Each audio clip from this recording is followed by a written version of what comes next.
Irish hat with me. Character in the presentation. I was telling Pam before that whenever you're mic'd up, you have to remember that you're mic'd up. I was speaking at Cornell one time, and the fellow in front of me who spoke was very arrogant and condescending. And I was waiting to go on, and someone came up to me in the hallway and said, "What do you think of so-and-so?" I said, "Don't worry about him, he's a real jerk."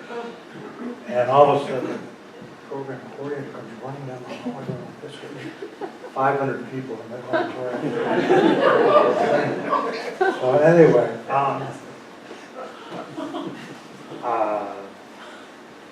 start out with Judy Collins, singing Both Sides Now, and that's always been my favorite song in the world because many millions of years ago when I was in Vietnam, we came out of the jungle and back to base camp and played that all night long. We loved Judy Collins. She was a bit of a comedy. But, anyway, of course, the song was written by Joni Mitchell, so what's the significance? They both have serious Irish ancestry, as do Karen. When I wrote up, it said 36 million, but it's only 34 and a half now, so I don't know whether the other 1.5 million immigrated in the last few months or what happened. But, they're identifying as something else. that could be. Theoretically, anyone that claims Irish ancestry has at least 25%. So I don't know how they know that for sure, but anyway. Well, most common ancestry is the United States as a whole, German, African American, and Irish is third, but in Maine it's English, French, and Irish, not too surprising.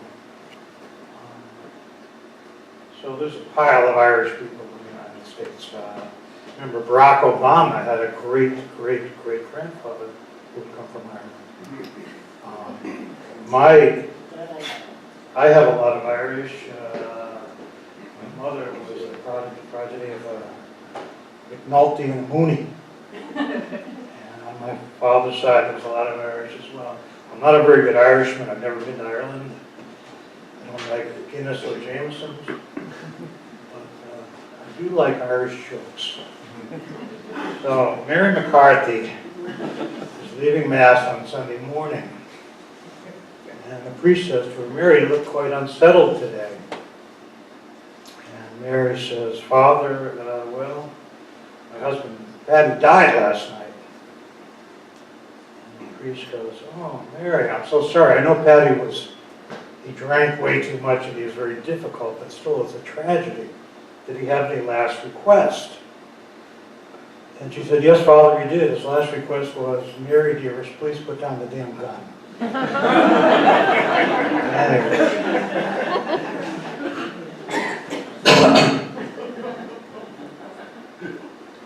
So, one of the major reasons why there are so many people with Irish ancestry in the United States is due, of course, to the potato famine. So I want to talk a little bit about Irish history to give you a background, and then we'll talk specifically about the disease, and then I'm going to finish up with a few diseases that are a real significant problem these days even. We kind of think that in our modern times that we have all this stuff under control, but we don't indeed. So map of Ireland. Around 11,500 years ago, some people from Europe immigrated, ended up in Ireland. It's kind of ironic because my son gave a talk on prehistoric Maine, people in Maine, and they have the same exact pictures from Maine. I think there's probably just one set and they just stick in the countries. You know how they give trigger warnings in colleges now about if people are going to get upset by stuff, so I should probably give you a trigger warning now, and hopefully Pam set aside a safe space for anyone who wants to go there. But, the history of Ireland, like all countries, was incredibly violent and bloody.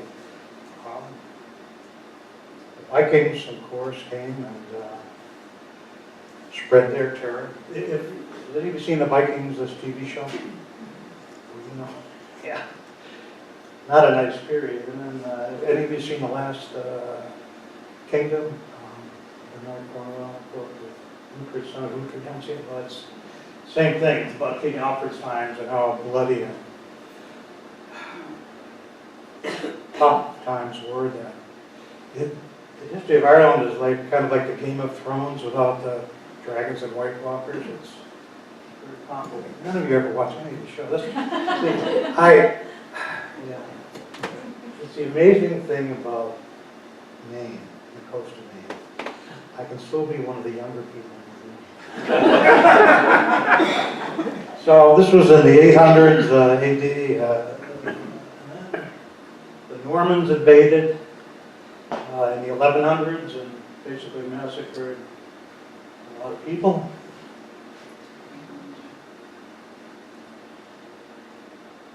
And then in the mid-1600s, Oliver Cromwell came over from England and he invaded and conquered Ireland, and he sent 50,000 people back to England as indentured servants and killed approximately 20% of the population.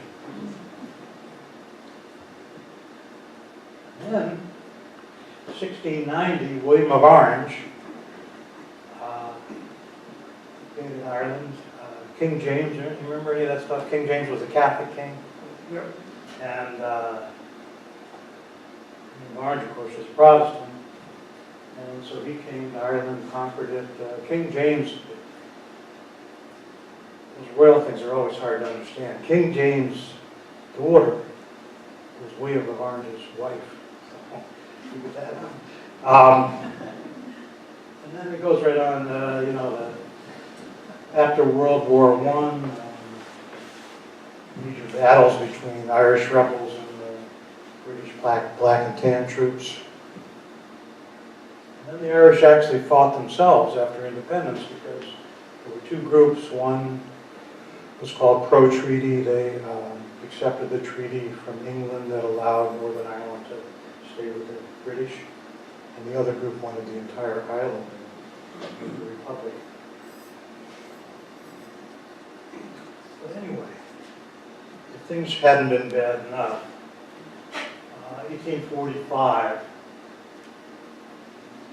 after we stopped the press with very great regret to announce that potato that was a term back then for disease, basically. This was the first written notification that something was going wrong.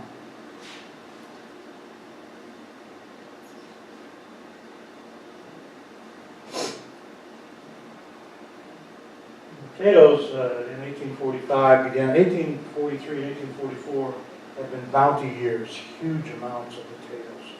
So much so that they couldn't eat them all. They actually piled the excess along the edges of the fields.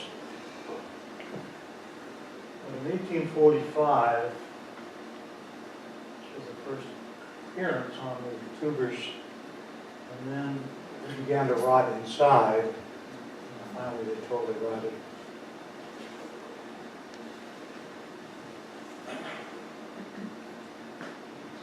It's hard to imagine that science was very simplistic then. In fact, people still believe in the theory of spontaneous generation. The classic example was you look at a pile of vegetative matter on the ground and there are maggots in it, right? And 3 or 4 days later, flies leave the pile. The general assumption was not that the maggots turned into the flies, but the garbage itself turned into the flies. Things would have these tremendous changes. So the first considerations for the cause of the disease, the most obvious one, because of course the Irish were very religious people, the devil somehow intervening. God was cursing them because they had had such a bounty the year before that they wasted the excess.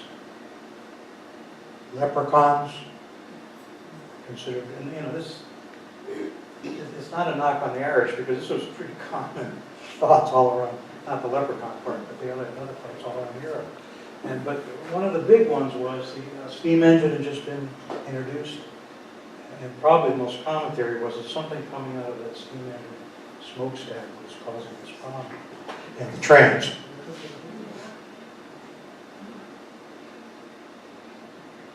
So the potato famine, the first year about half the crop was lost. The second year, 1846, about 2/3, and then it continued on. And these numbers are approximates. You get a million different numbers, but a whole pile of people died. Starvation of disease, diphtheria, cholera, dysentery, things like that. And 1.5 to 2 million people immigrated. These are some of the drawings from that period. You'll find in newspapers. Oh, it's a really photograph. This is a famine walk in Dublin, which is pretty famous. There are statues commemorating the famine all around the world. This is probably the most famous one. Prince Harry and what's her name? I guess last year. The Irish still are not wicked keen of the English, of course. We had a friend who went to graduate school out in California and happened to go to a small Catholic church on Sunday. He'd never been there before. And the priest was an elderly Irish fellow. At the end of the Mass, he said, "And God, may you please send Maggie Thatcher and the rest of the English to the hottest part of hell." You know,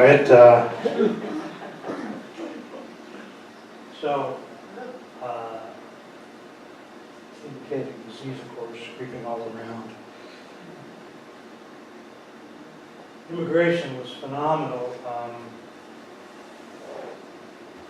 own great-grandfather, as a boy, his whole family had died, and he came over by himself in the early 1840s. Look at this. I think I try to get a better cabin, huh?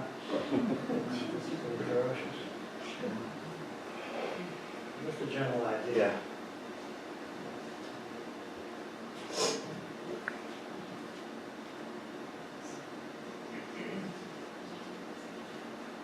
All right, and of course, when the Irish came to the United States and other countries, they did not greet with open arms except by other Irish people.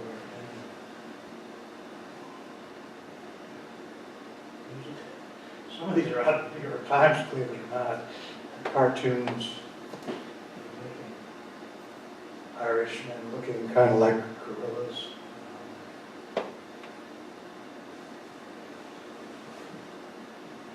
The Irish woman raiding the poor waspy woman in the kitchen.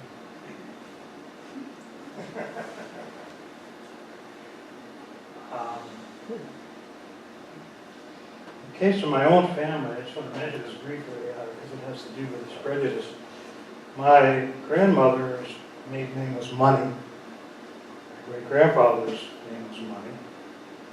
And we always assumed they were English. And then at some point we did a genealogical study. And it turned out that William Mooney, who was one of the ancestors, was in the Irish Brigade, the 116th Regiment out of Philadelphia. And then we found that, in fact, he was Mooney. And so the next generation anglicized the name and dropped the extra O, I guess, to be more acceptable.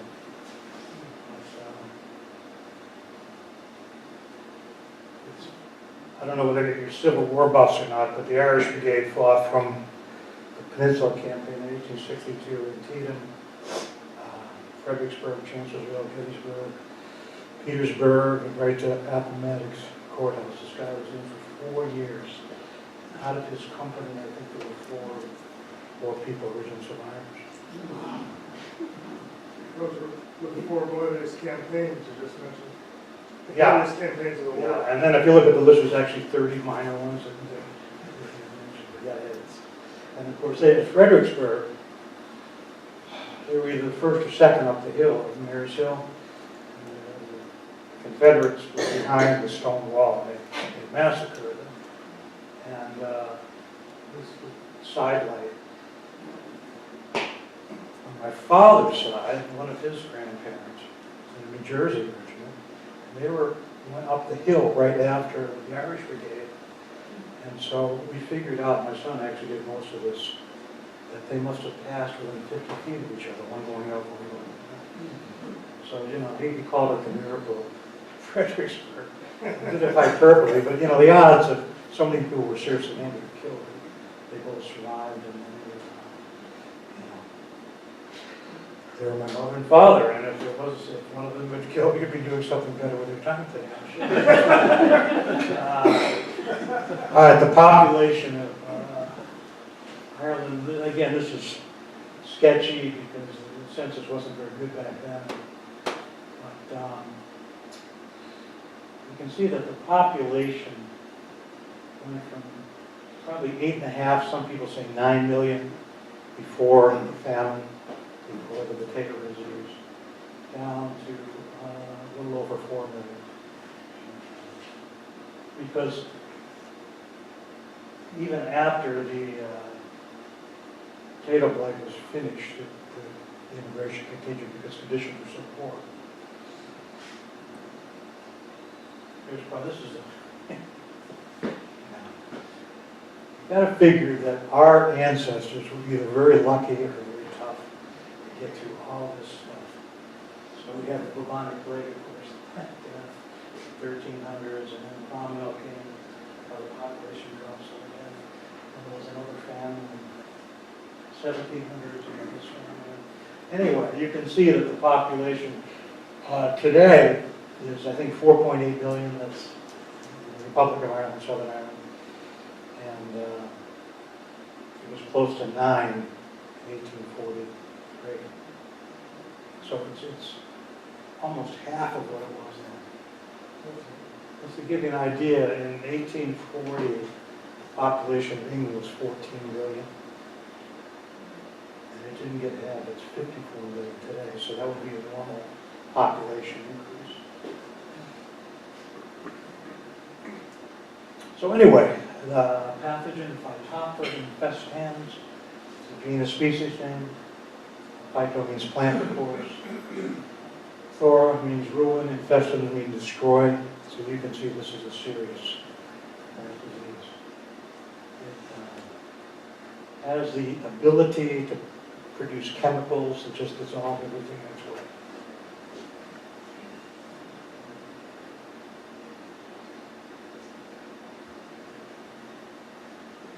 So it typically starts out on the leaves. The spores that spread the disease appear there. The key correlation with potato blight, or any of the Phytophthora organisms, is moisture.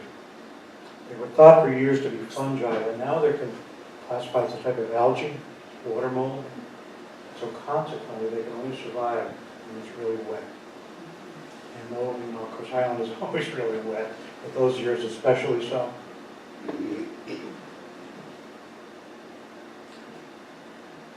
Eventually it gets down the stalks, the stems, into the tubers themselves. I taught a plant pathology course for 20-some years.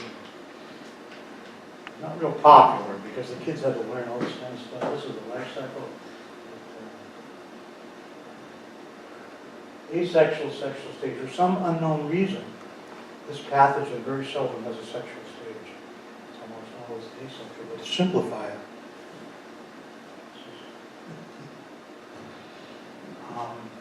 we have spore containers called sporangia that contain swimming spores called zoospores.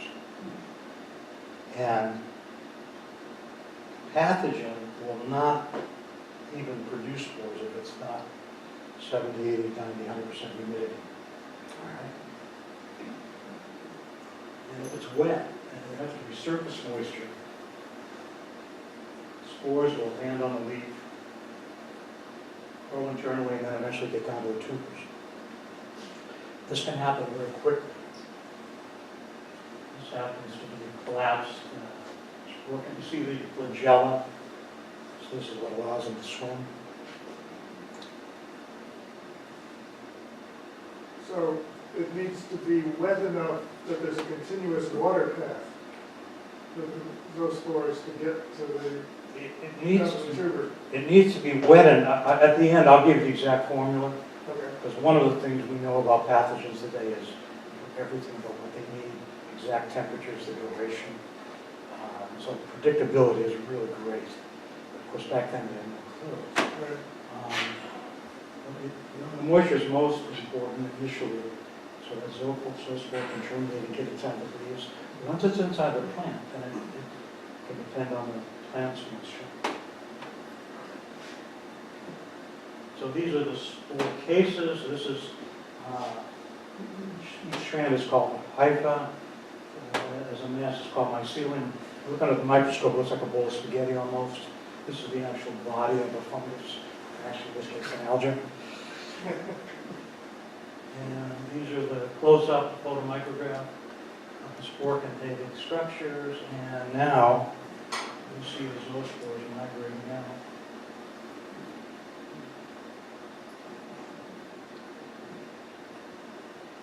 So, the spore lands, and it produces something called a germ tube, which grows across the surface.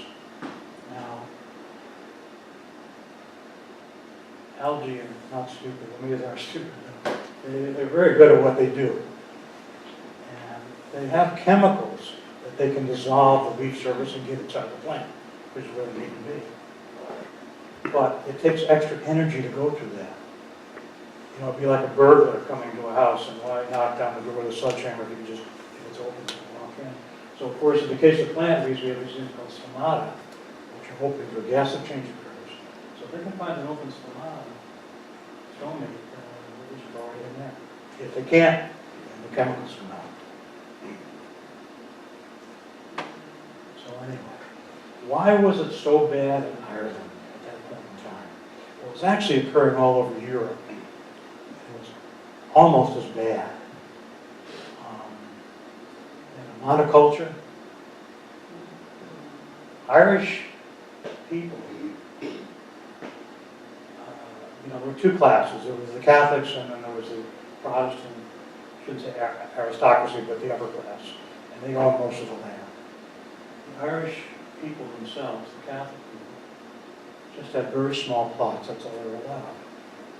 And because their families are very big, hence the fact they had almost 9 million people in 1840. The one thing they could feed them, feed a family that large of potatoes, because potatoes are basically have complete nutrition. So they had a monoculture. Plants were weak. The soil was poor. They couldn't afford fertilizer. They didn't have fertilizer. So a weak plant is more susceptible, just like a weak person is more susceptible to pneumonia or whatever. They had a susceptible variety, only grew one variety. It's called lumber. And that was it. So if that variety became diseased, they would all become diseased. And then we had a perfect weather condition for the pathogen, particularly the moisture. Remember back to 2009? We were growing tomatoes that year. Yeah. It was the year of the late blight. A company called Bonnie Bell, which produces the starter plants for Walmart and Target and everybody else who sells them, Lowe's, Home Depot. They're started down in Georgia, Florida, and they brought up as transplants. Well, they had late tomatoes get late blight. Anything in the same plant family gets the same disease. So eggplant gets it too. Who cares, right?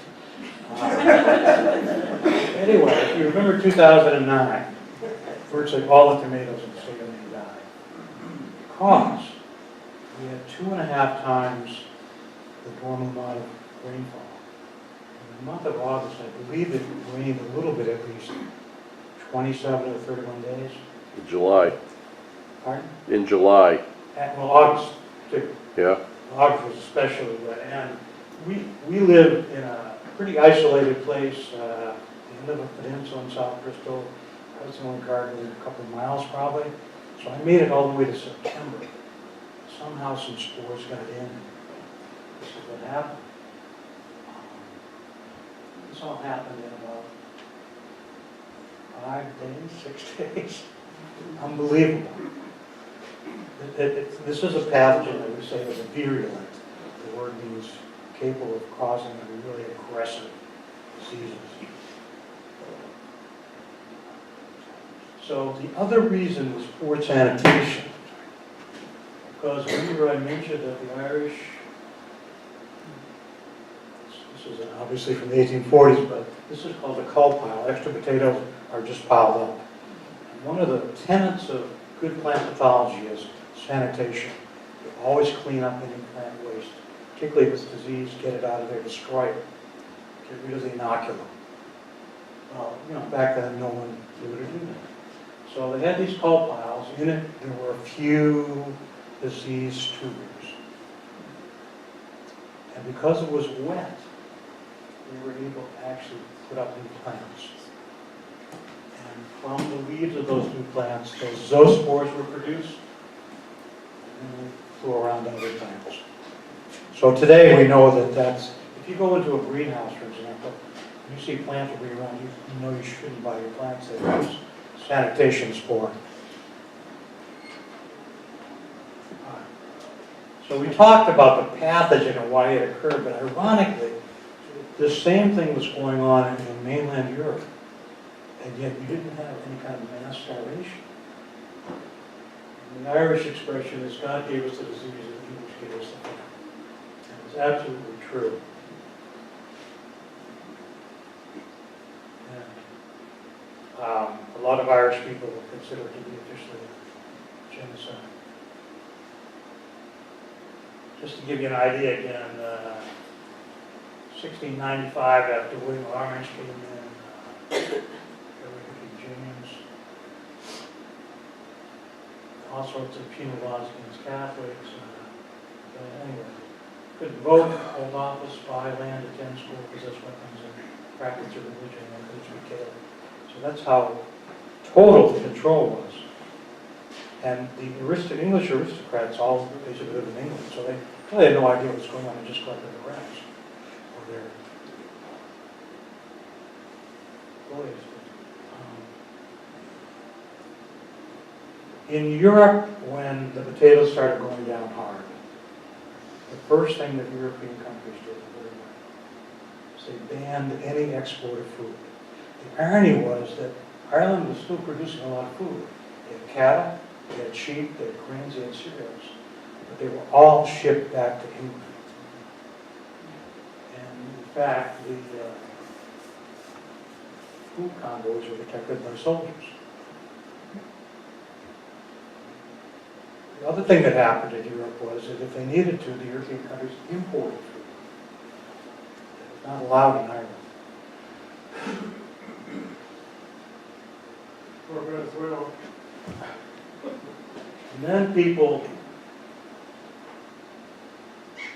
because they couldn't pay their rent, they were evicted.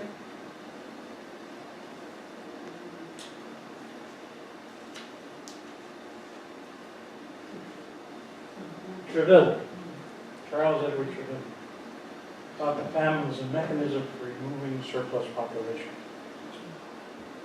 He believed the Irish were lazy and didn't deserve help. Who was this guy? He was the head of the English Relief Agency. It was supposed to resolve the famine problem. All right. But good things came out of this, not for the Irish necessarily, though I suppose it did because they immigrated. But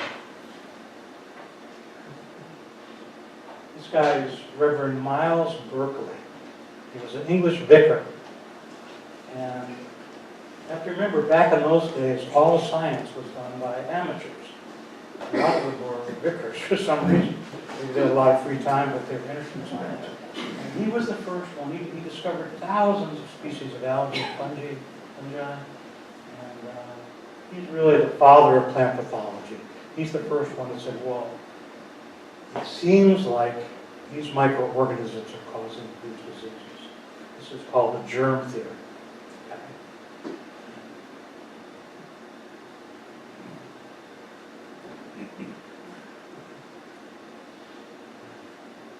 This is the faculty. These guys that your professors. I don't think there's going to be a lot of jokes in their classes. There's one guy that doesn't look like, you know, he's the oddball. He probably won't get tenure because he doesn't experiment. But this is Heinrich Anton de Berry. And in the field of plant diseases, he was the big guy. Because he was the first one to definitively prove that this was a fungus and that a microorganism caused leaf blight. Because under his microscope, he saw the sporangia in water, in potato leaf. He saw the sporangia germinate, the zoospores come out, swim to the leaf, and produce germ tubes that enter. And you know, that's something you could do in 6th grade today. But back then, that was an incredible breakthrough.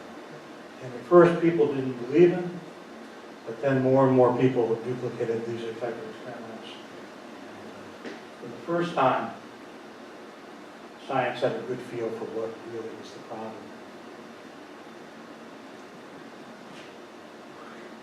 This guy did a lot of beer, man. He's some kind of rebel. All right, so just to follow up on that for a second. In the 1870s and 1880s, the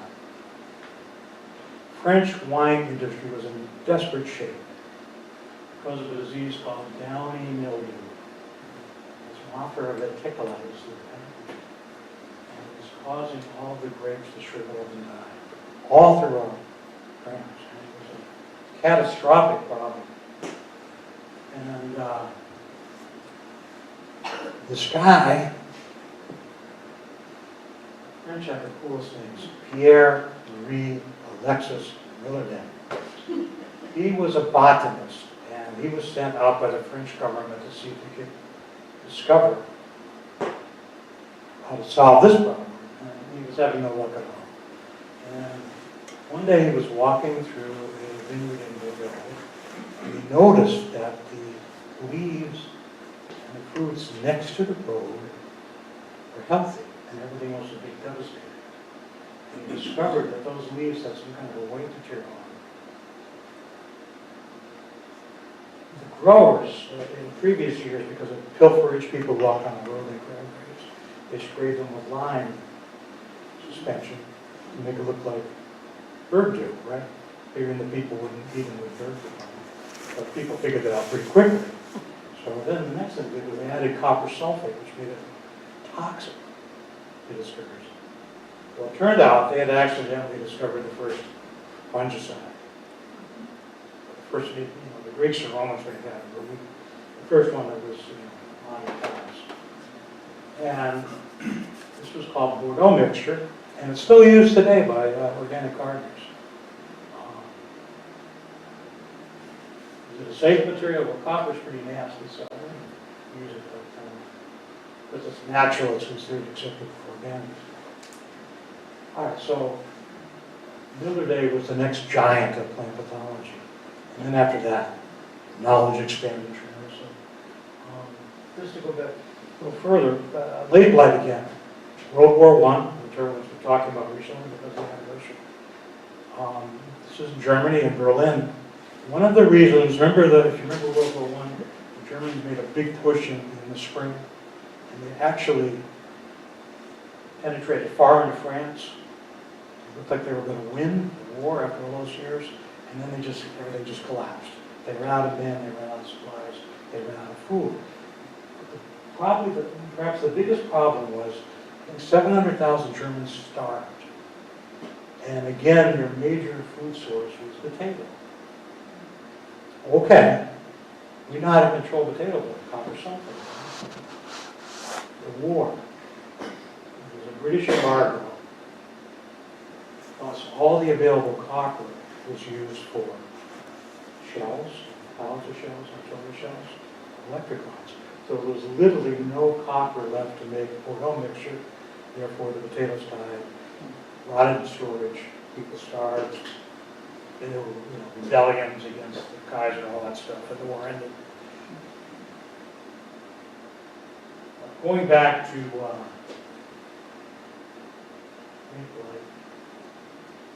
these are two formula to predict when it's going to occur. So, you see again that humidity is the key, though temperature also has an effect. The higher the humidity, the better. Under 75, you're not going to get the disease. 75%. And the duration. That's what happened in 2009, even though people used some fungicides, the weather conditions were just so favorable to the pathogen, you would have had to spray like every second day almost to control it.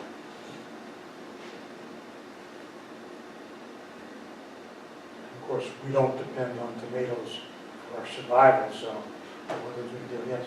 Is there documented weather conditions that something happened that affected Europe these different years? Yeah, the European, weather in Europe was pretty, Northern Europe anyway, was pretty much uniform. It was Ireland. It was sort of wet. And the temperature probably would put them for long periods of time. So they were, if you went to Southern Europe, for example, of course potatoes weren't a big crop there, but they didn't have the same problems. And so today, there are probably a dozen programs. Probably the most famous one is called Blightcast. And so growers put weather stations out, and they measure the humidity, temperature. They also have little wires that go down with electrodes that measure leaf moisture, and how long that lasts for. So you can predict probably 95% accuracy when you're going to have an outbreak. And so at that point, the grower can go out and do whatever they need to do.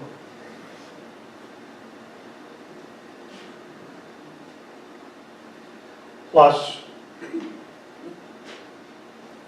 probably the biggest factor in disease resistance, because we can't control the weather, obviously, is resistant varieties. Varieties that have genes that allow them to resist the pathogen. How do they do that? Sometimes the plants themselves give off really toxic chemicals that will kill the pathogen, dissolve the spores, or sometimes they have physical structures that produce thick cell walls and all sorts of stuff that once the pathogen gets in, it can't go any further. It's kind of locked there and it starves there. So plants are not helps. They wouldn't have lived all these eons and eons if they didn't have some kind of defense mechanism. The big problem is that pathogens change all the time. Sometimes through sexual reproduction, sometimes through mutation. And we talk about genetically modified organisms. That's really a misnomer because every living organism is genetically modified. We've all changed. Everything's changed. We wouldn't have survived if we hadn't. So it's actually genetically engineered. People are concerned about. So Defender, where do potatoes come from? Regional? America. Bolivia, Andes. Yeah, down in South America, Andes, Peru.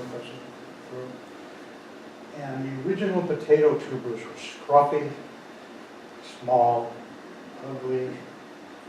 So breeders, over time, bred what we have the modern potato. But along the way, you breed something and you usually lose something, right? And what they lost was resistance. And so now, breeders are going down to South America, finding these wild potato plants and trying to breed those resistant genes into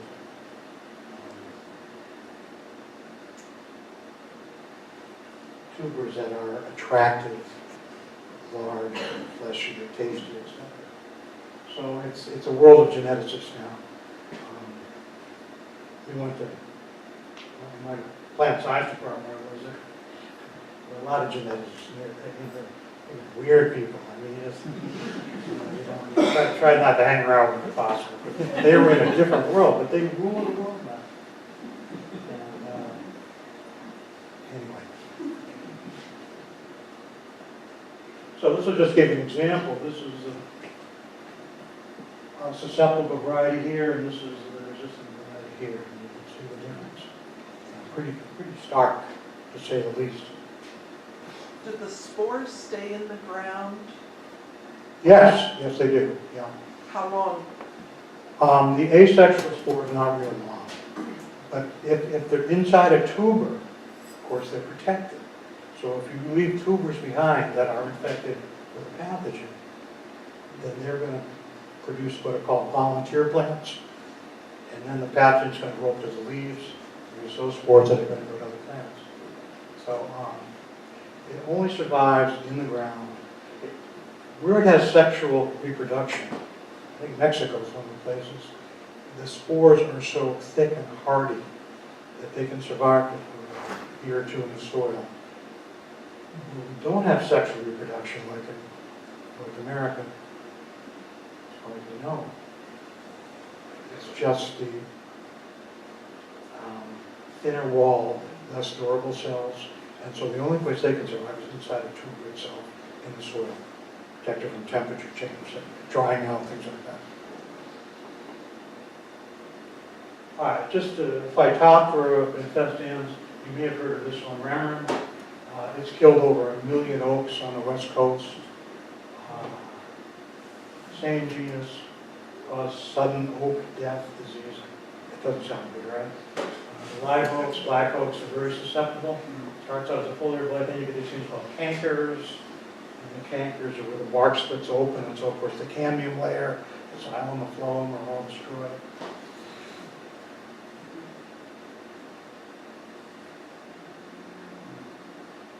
Not too surprisingly, where's it most common? On the coast where it's moist, foggy, etc., etc. All right, just go take a step further to show you that, even though this is 2019, we're landing stuff on Mars and whatever, pathogens are still a major problem. And, we take our food so much for, we just don't think about it. We just think food's always going to be there. That it's, you go to Hannaford, it's going to be there. Well, this happens to be something called wheat rust. A third of the people in the world depend on wheat for their major food source. Piece of life. You can see why kids hate pathology. It has bacillospores, pycnospores, ichthyospores, iridospores, and teliospores. 5 spore stages. It goes from barberry to wheat, back again. There was never any wheat rust in Europe until the Crusaders went to North Africa. And of course, some of them were freaking landscapers, and they brought back the barberry plant, the plant around the castle in Salt Lake. Yeah.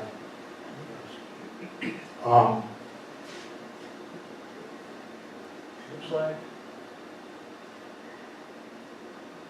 we went through a period where there were enough resistant genes in the wheat varieties that it held up pretty well against the pathogen Yersinia. But 10 years ago, it was lost almost overnight. A new a race, a type, a subspecies of this pathogen overcame the resistance. And now it's a race. New varieties are good for only 3 to 4 years before they lose the resistance. So that's why geneticists are so important. Are those corn layers? No, that's wheat. Now the Romans, of course, they had a god, Robigus. Every year they made sacrifices to it. You think I'm going to say virgin maidens? No, it was dogs for some reason. They sacrificed dogs for Robigus.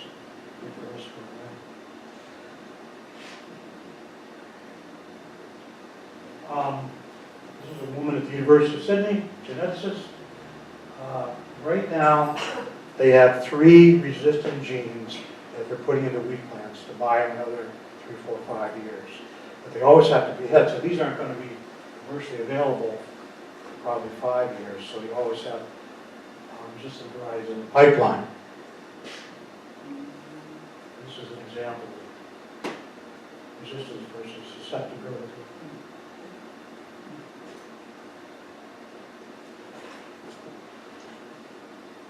Coffee. I'm sure you've heard about the coffee crisis, rust, another rust disease on coffee. You know how the Brits drink tea? You've all heard the story, right? They got they were coffee drinkers until the late 1800s. And most of the coffee came from what was called Ceylon and now Sri Lanka. The Brits owned it, covered with coffee plantations. I think they exported 11 million pounds a year, something like that. 1870, this disease called coffee rust came along. By 1890, 95% of the coffee plantations were abandoned because of the disease. And what happened? They switched over to tea. And tea was not susceptible because it's in a different family. And so therefore it's a big tea exporter today. And the British people switched over to tea. So this is what it looks like when it's really bad. Okay, this happens to be in Colombia. Now, two really bad things are happening. Besides the coffee rust, we're also experiencing a long-term drought like Australia is. And so this is a typical coffee plantation. The rust disease is not as dependent on moisture as phytophthora. It's a different type of pathogen. Finish up here. Oranges. Have you heard the story? Oranges get a bacterial disease called greening. And the fruits, if they survive at all, they're very bitter. Now, the big problem in the world today, of course, is not so, transportation, movement. So it's impossible to isolate a pathogen in one place anymore. So this came in Florida in the 1990s, but it came in big time in 2005. And today, about 95% of the orange groves are infected. And the amount of oranges has been produced has been reduced like 75%. The interesting thing is that between 1985 and 2005, the price of orange juice had only increased by about a third in a 20-year period, and it doubled in the next 10 years because of the disease. But the thing that's really interesting is it would have been a lot more than that, but orange juice consumption dropped off by 40% in the last 15 or 20 years. So if the same number of people were still drinking orange juice and there was a demand for it, the stuff would probably increase tenfold. It's carried by an insect called the psyllid, the bacteria. It's kind of like an aphid, and it has a beak. The psyllid sticks its beak in. When it does, it spits out kind of like an anticoagulant material. And that contains bacteria if it's been feeding on a diseased plant, tree. And bacteria then spreads throughout the sun. So you have to try to control both the insect, and the insect is resistant to almost all common insecticides. What they're doing to try to control it, they're spraying antibiotics, massive amounts of antibiotics. Is that a good idea? What do we hear all the time? I go to my doctor. I think I may have been bitten by deer tick. If you ask me antibiotics, no, because resistance problems, right? So now we have these people spraying all this antibiotic all over Florida. Other things they can do, organic things they do, they actually put up fine netting, try to keep the psyllids out, which works to a certain extent. They'll put up plastic and try to make it so hot that the psyllids desiccate, dry out. But of course, the big hope is a resistant variety. And this is a good way to finish up. It kind of talks about our modern. This is what it looks like after a while. All right, let's go back a second. So, the orange growers say, all right, we need some kind of a long-term solution here. Resistant variety, that's the way to go. But if you do it by traditional methods, hybridization, crossbreeding, it can take up to 20 years. And they don't have 20 years. They need something faster. So now we get the idea of genetic engineering, right? There is a mustard plant that has a gene that totally resists this bacteria.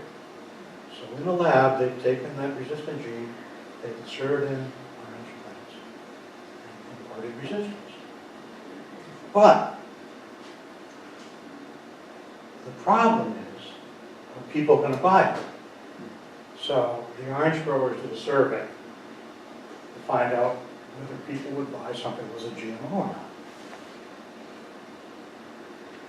What they discovered was that when they did this nationwide survey, 50% had generally positive views, 37 were neutral, 14 were negative.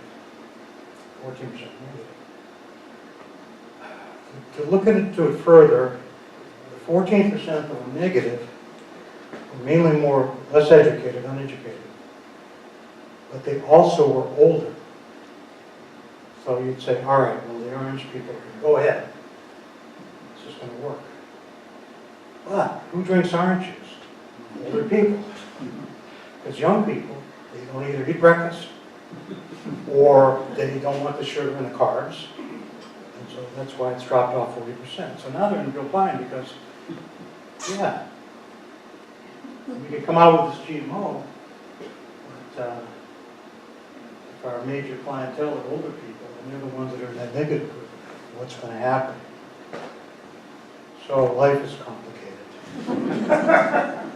Any questions? Sorry. The 1990 census.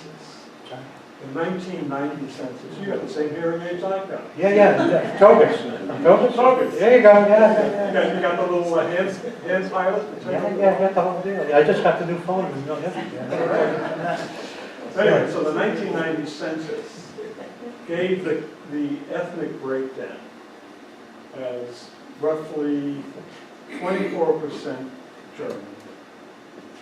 Something like, I'm just pulling these from memory. 19% Irish, 11 or 12% English or British. Let's say British because that includes the whole British Isles. Yeah. Right? I think African Americans have been roughly always been around the 10% of the population. So I was wondering where you got your. After 1990, they didn't ask the ethnic question any longer. In 2000, 2010, the ethnic question was eliminated and they switched to race. And that's when Hispanic was separated out from so-called whites and created as a separate category.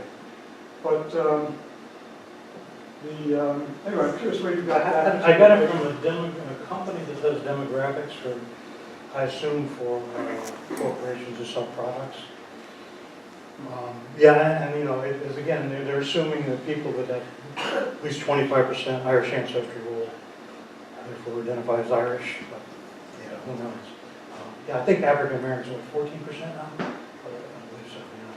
Yeah, and as far as the Latino thing, that's strange because why they're not in the top 3, but I assume it's because they're looking more at countries rather than mass. Well, it's the same. You could say the same thing with the Germans. I mean, the Germans came from German-speaking countries. They didn't identify with the German nation until later and so forth. And then same with the Hispanics. You know, an Argentinian doesn't see that they have a whole lot in common with with a Guarani native of Paraguay. Right. Yeah. So, Anything else? You referred to the leaf blight that we had 2009 on the tomatoes. And they had said, don't plant tomatoes in that same space the next year. That was kind of the general theory. Is that true or not? Well, I mean, it's always good to rotate things, but because the late blight organism, because the stage that's left at the end of the season is not particularly hardy, it's not going to survive in the soil. Now with potatoes, again, you have tubers. If you remove the plant residue and, be sure you clean, you don't even have to clean trellises. because if the part that's exposed above the ground, the zoospores are not going to survive the zoosporangia of the sacs. So they said bed. I mean, it probably would be good in case you left some root residue or something, but it wouldn't do anything unless you allowed. Sometimes you get volunteer plants. Yeah, that's what's going to Tomato be the problem. seeds. And Yeah. it's always good to rotate, but the question is there any value in rotating a small garden? It's more for insects than diseases, actually. Anything else? Yes, sir. What's the good side of pathogens? It's a good side of pathogens? Oh, there's some really good sides, because they don't all attack plants, they attack insects. And so right now, for example, with the damn brown-tailed moth, I just gave a talk on it up in Camden a couple of weeks ago. There's a fungus in the genus Entomophaga, the one that really annihilated the gypsy moth, that's now a different species. It's what killed the brown-tailed moth back in the earlier part of the century when it was so big and then it disappeared. Didn't come back for all these years, the earlier part of the 20th century. And so there are pathogens that attack insects, and it's the same thing. The brown-tailed moth someday, when the population gets large enough, the individuals are weak because they can't get proper nutrition. And if we get the right wet conditions in the spring and the summer, but that hasn't happened yet, unfortunately. But that's what happened with the gypsy moth. I mean, I'm from Florida, and the big push is blueberries now, not oranges. yeah. They're about ready to give up on It's hard to know. There'll be some people who hang on, but the price will be extraordinary, I'm sure. Anything else? Yeah.